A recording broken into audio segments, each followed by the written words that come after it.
आज कुबेर मुंबई के लिए निकल रहा था और उसके बाप ने उससे चप्पल मांगी और कहा, तू मुंबई जाकर दूसरी ले लेना। मुझे यह चप्पल बहुत पसंद आई और मेरी टूट गई है। कुबेर भी बहुत दानी था। उससे कोई कुछ भी मांगता तो वह तुरंत देने को तैयार हो जाता और उसने तुरंत चप्पल उतारी और दे दी और पुरानी चप्पल पहन ली। पर कुसुम बोली, अजी ऐसे मुफ्त में मत दीजिए, पैसे क्या मुफ्त में आते हैं। उसकी सास बोली, कुबेर दे दे चप्पल, तुझे कोई कमी नहीं पड़ेगी और ज़्यादा पैसे मिलेंगे, तुझे हमारा आशीर्वाद मिलेगा। तब कुसुम बोली, आत्या आपके पास पैसे नहीं है ना, तो एक काम कीजिए, मुझे 4 लहसुन की गांठें और 1 टोकरी प्याज दीजिए, हमारा भी आशीर्वाद लगेगा और आपका खेत अच्छा फलेगा। यह सुनते ही सास ने मुँह बना लिया और वह दुविधा में पड़ गई। यह कुसुम बहुत ही तेज हो गई है, ऐसा उसे लगा। और कुसुम भी मन में बोली, आपको क्या लगता है, आप ही अकेली होशियार हैं क्या? बस हुआ अब, हमें लूट कर खाना, जितना हो सके उतना घी अपनी ही रोटी पर खींचते हैं, खुद को ढक लेते हैं और दूसरा नंगा हो जाए तो भी चलेगा। ऐसे स्वभाव के थे उसके सास ससुर। और उसमें भी कुबेर से तो सब कुछ लेना, फिर उसके घर में उसे खाने को अन्न न मिले तो भी ये दोनों हाथ खड़े कर देंगे। फिर कुसुम दोबारा बोली, अत्या आप दे रही है ना मुझे लहसुन और प्याज? और सास उसे टालते हुए बोली, अरे देती हूँ ना, पर शाम को, अभी मुझे खेत जाना है, देर हो गई है। कुसुम बोली, नहीं अत्या, ये अभी मुंबई जाएंगे, फिर आप भूल जाएंगी, इससे अच्छा अभी ही दे दीजिए। और कुसुम की सास मजबूर हो गई। उसकी चाल यह थी कि एक बार कुबेर की चप्पल उसके बाप के पैरों में आ जाए और कुबेर मुंबई चला जाए तो कुसुम को कुछ भी नहीं देना। पर कुसुम अब उससे भी महा होशियार हो गई थी। फिर सास अंदर गई और फटाफट आधा अधूरा लहसुन छिपा दिया और सिर्फ 2 गांठें बाहर लेकर आई और बोली, अरे कुसुम, लहसुन बहुत कम बचा है, 2 ही गांठें ले ले और प्याज भी वहीं से ले ले, पर छोटे छोटे लेना, बड़े बड़े प्याज भरने हैं, बेचने ले जाने हैं और प्याज लहसुन भी महंगे हो गए हैं। फिर कुसुम ने उतने में ही संतोष मान लिया और उन्हीं 2 गांठों में से लहसुन बोने के लिए रख लिया और कुबेर के सामने ही बोली, मामा मुझे खेत में 4 क्यारियां चाहिए, मुझे अपना लहसुन लगाना है, क्योंकि उसे पता था कि इन्हीं 2 गांठों से अगले साल 40 लहसुन की गांठें निकलेंगी। और ससुर अब मना नहीं कर सका क्योंकि कुबेर सामने था। अभी अभी उससे नई नवेली चप्पल मिली थी। अगर मना कर दिया और कुबेर को गुस्सा आ गया तो वह उसी नई चप्पल से धुलाई करने में भी कमी नहीं करेगा। इतना गुस्सेल था वह। तब उसे पत्नी, बाप, माँ, बहन, भाई कोई समझ नहीं आता था। फिर उसने कुसुम को 4 क्यारियां खेत देने का फैसला किया। 24-25 एकड़ खेती में से सिर्फ 4 क्यारियां देने में भी उसकी जान निकल रही थी। फिर कुबेर मुंबई चला गया और अब कुसुम की माँ ने एक दिन काम से छुट्टी ली। बच्चे और कुसुम के लिए कुछ सामान लिया और कुसुम के घर जाने का फैसला कर ही लिया। अब तक वह कभी भी बेटी की तरफ से लड़ने नहीं आई थी, पर अब वह चुप नहीं बैठी। उसकी बेटी के चरित्र पर शक किया गया था और वह गुस्से से पागल हो गई। वह दोपहर 4 बजे कुसुम के पास आई और उसने अपने बिरादरी के सभी बूढ़े बूढ़ों को संदेश भेजकर कुसुम के दरवाजे पर बुला लिया। पंचमंडली को भी बुला लिया। उसके सास ससुर को इसकी कोई कल्पना नहीं थी। वे खेत में थे और अब एक बार कुबेर ने उनकी मरम्मत कर ही दी थी। अब कुसुम की माँ से एक बार फिर उनकी हजामत होने वाली थी। फिर कुसुम की माँ दरवाजे पर ही नाती को गोद में लेकर खिला रही थी। इतने में उसकी सास आई और उसने दूर से ही कुसुम की माँ को देखा और वह बुरी तरह से डर गई। और उसके सास ससुर पास आए, काले पड़े चेहरे लेकर, और सास किसी तरह डरते डरते हंस कर बोली, अरे वाहिन समधन जी, आप कब आई? आइए ना, चाय बनाती हूँ। और कुसुम की माँ बोली, तेरी चाय तू अपने ऊपर डाल ले। यह सुनकर सब हैरान रह गए और उसका ससुर बोला, अरे ऐसे क्यों बोल रही हो? और लोगों को क्यों बुलाया? हम घर के लोग हैं, घर में ही बात कर लेंगे ना। और कुसुम की माँ भड़क कर बोली, तो तूने उस दिन क्यों लोगों को बुलाया था? मेरी बेटी के दरवाजे पर। तुझे अगर उसे उसके यार के साथ पकड़ना था तो घर के अंदर क्यों नहीं पकड़ा? और अब तुझे अपनी इज्जत जाने का डर लग रहा है क्या? तो मेरी बेटी पर गंदे आरोप लगाते हुए शर्म नहीं आई? उसे अपनी इज्जत का कोई डर है या नहीं? उसकी इज्जत क्या हवा में उड़ाने के लिए है? अब ससुर सिर पीटने लगा और बोला, देखो देखो, बहू की माँ मुझसे कैसे बात कर रही है। क्या यही इनका तरीका है बेटी के ससुर से बात करने का? ऐसा कहकर वह नाटक करने लगा। और कुसुम की माँ बोली, वाह वाह, तू तो अपनी पत्नी से भी बड़ा दुष्ट निकला। गाँव का नाम लेता है और रो रो कर अपनी बदमाशी छुपाता है। ऐसा है तू। और क्या रे, जिस पौधे को तूने बचपन में पानी नहीं दिया, उस पौधे से फल की उम्मीद करता है क्या? क्या क्या लेगा तू मेरे दामाद का? अब कुसुम के ससुर का अहंकार आहत हो गया था और वह छाती फुलाकर बड़े अभिमान से बोला, मेरे पास 25 एकड़ ज़मीन है। इन हाथों की कमाई है, भीख नहीं लगी मुझे।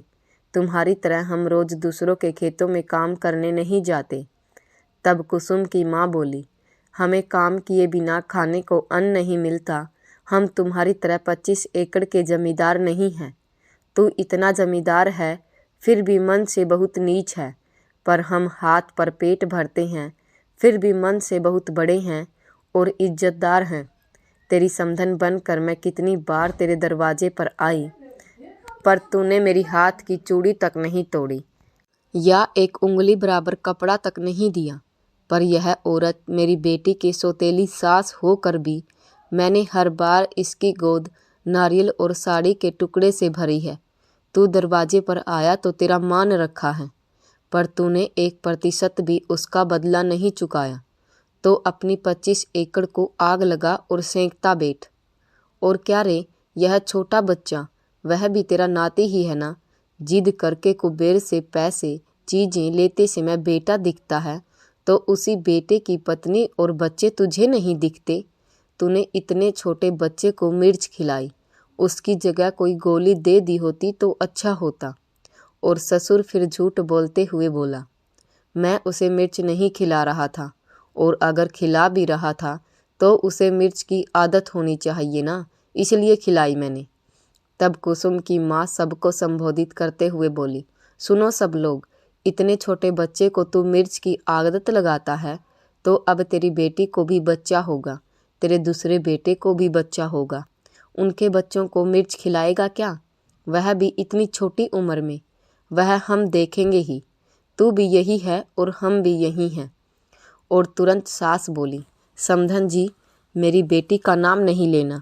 वह अपने ससुराल में है, यहाँ नहीं। और कुसुम की माँ बोली, वाह री वाह, अब कैसे चुभे तुझे? तुरंत पेट में मरोड़ उठी क्या तेरे? तेरी बेटी का नाम लिया तो? तेरी बेटी को ही तूने दर्द सह कर 9 महीने पेट में रख कर जन्म दिया है। और मेरी बेटी क्या पेड़ से गिरी है या कूड़े पर मिली है मुझे? मैंने भी उसे 9 महीने पेट में रख कर जन्म दिया है। तो मेरे दिल पर कितने घाव लगते होंगे जब तुम लोग उसे परेशान करते हो और उस पर तरह तरह के आरोप लगाते हो। मेरी बच्ची मेरे पास आकर हमेशा रोती थी, पर मैं कभी बीच में नहीं पड़ी।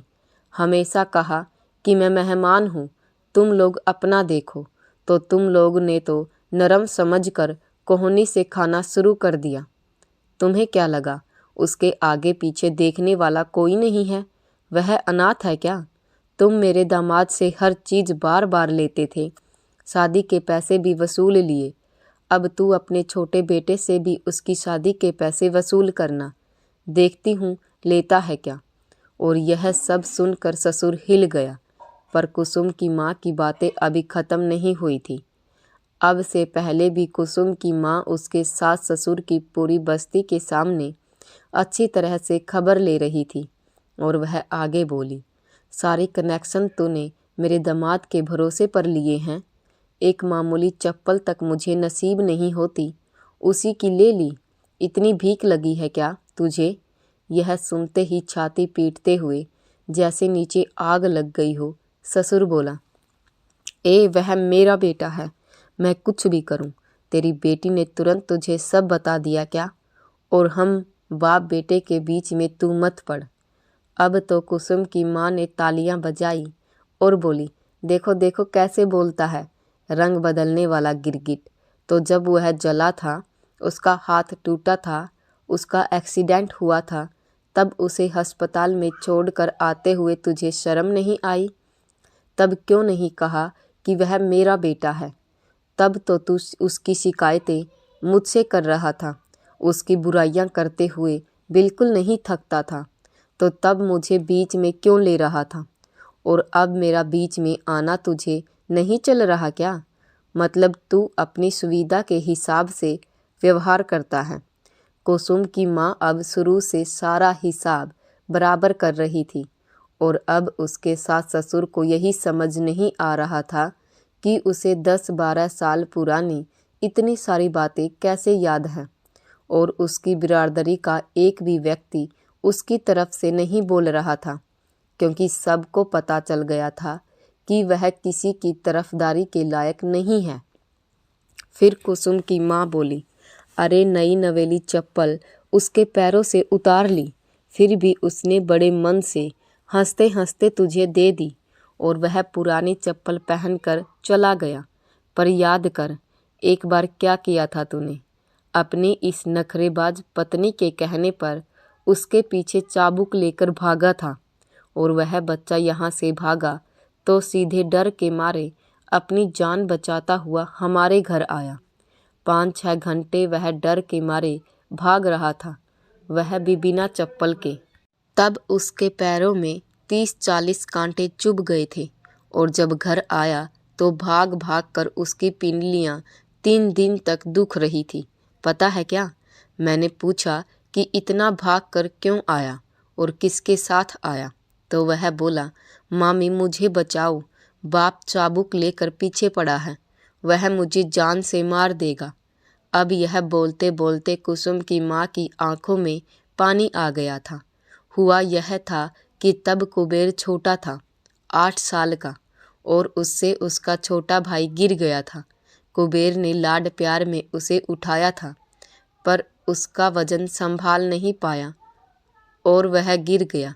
वह रोने लगा और उसकी सौतेली माँ बहुत गुस्सा हुई। उसने कुबेर की पीठ पर एक जोरदार गुस्सा मारा और कुबेर से वहाँ से भागा। इतने में उसका बाप दरवाजे पर आया और वह सारा शोरगुल, उस सौतेली माँ का चीखना, बच्चे का रोना सुनकर और भागते हुए कुबेर को देखकर बाप और भी राक्षस की तरह चाबुक लेकर उसके पीछे भागा। कुबेर ने आखिर क्या किया था, कैसे किया था, यह जानने की भी उन्हें ज़रूरत महसूस नहीं हुई। वे हमेशा कुबेर को जानवरों की तरह ही मारते थे और डर के मारे कुबेर बीच के रास्तों से सीधे मामा के घर चला गया था और वहीं 8 दिन रहा। फिर जब सारा माहौल शांत हुआ तो उसके मामा उसे छोड़ने आए। अब यह सुनकर कुसुम को फिर से कुबेर के लिए बुरा लगा। एक एक कहानी उसके सामने हर किसी के मुंह से आ रही थी। उस पर हुए अन्याय की जितनी कहानियां सामने थी, उतनी ही अंधेरे में छिपी हुई थी। जितनी पता थी उससे कहीं ज़्यादा तो पता ही नहीं थी। अब सब लोग सिर्फ सुन रहे थे। सबको कुसुम की माँ की बातें सही लग रही थी। फिर उसकी माँ ने दृढ़ता से कहा, तुमने मेरी बेटी के कितने चक्कर पड़े और उसने कितने यार रखे, यह मुझे अभी बताओ और उन सब को अभी मेरे सामने लाकर दिखाओ और मुझे साबित करके दो, और मैं अभी के अभी अपनी बेटी का गला दबा दूंगी। यह सुनकर बड़ी आई बोली, समधन शांत हो जाओ, जो होना था हो गया। कुबेर ने उन्हें अच्छी तरह से समझा दिया है। कुसुम की माँ बोली, नहीं समधन, अरे इतने साल हो गए इनका सुनते सुनते, पर अब मैं चुप नहीं बैठूंगी। हर बात में इन्होंने मेरी बेटी पर अन्याय किया। ऐसा ही अन्याय मेरी ननंद के साथ भी किया। उसे भी ऐसे ही पागल करके मार डाला इन्होंने। कौन कहता है उसने आत्महत्या की? वह आत्महत्या नहीं बल्कि हत्या थी।